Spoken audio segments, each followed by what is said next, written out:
Hi, this is Timothy Lotus with discussion board number 1, and I chose to talk about Carla Pestana's article about Quaker executions as myth and history. And I chose this article because I've always had a little fascination with the Quakers Society of Friends denomination. They're very interesting in their ways with their yearly and monthly meetings, and just they're very different than other denominations, even though I'm not a member, but they're very interesting. And interesting fact also is that there's been 2 presidents that were Quakers and only 1 Catholic, even though that the Catholics greatly outnumber Quakers. So it's interesting. There's 2, in case you're wondering, were Hoover and Nixon. And just thinking about this earlier, I actually looked into the count of what the denominations of each president were. And it turns out, technically, Episcopalians were the number 1 affiliation with presidents at 11, and Presbyterians 2 at 9.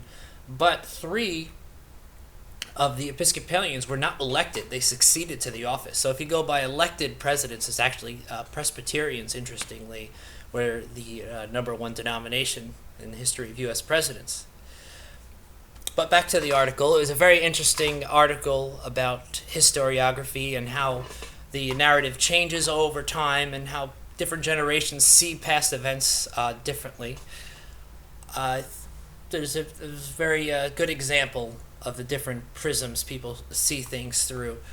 And I learned a great deal. I didn't know the Quakers had such aggressive tactics at first.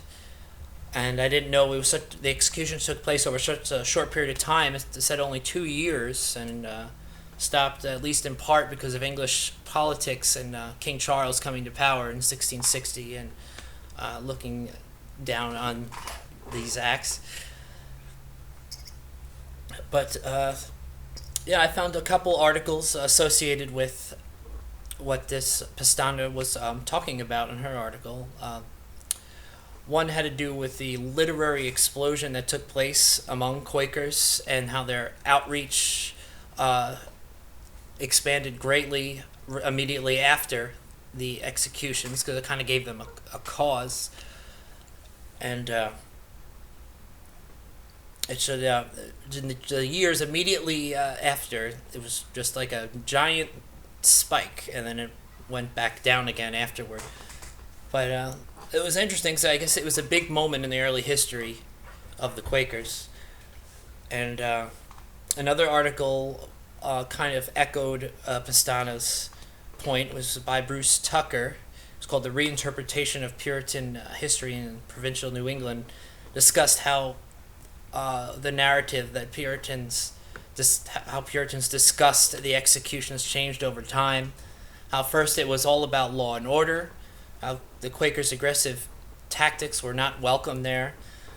Congregationalists and the Puritans considered this their province, and they used the reason that Quakers, if they had their own province like the Puritans had, they wouldn't like people coming into their area and acting as the Quakers did, which was a good point. But through time, the executions were looked more and more grim and unchristian-like, so even that narrative was dropped, and it was a much they took much more softer approach and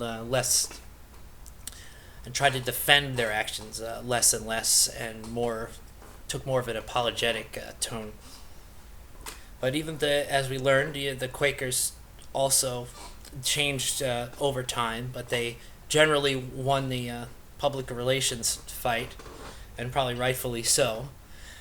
And these executions came to be, people who were executed during this time came to be seen as great martyrs for their cause, and I think it greatly helped the early Quakers to establish themselves and sort of give themselves motivation to spread their faith in the New World during this time. And thank you for listening, and I will see you in my next discussion board. Thank you.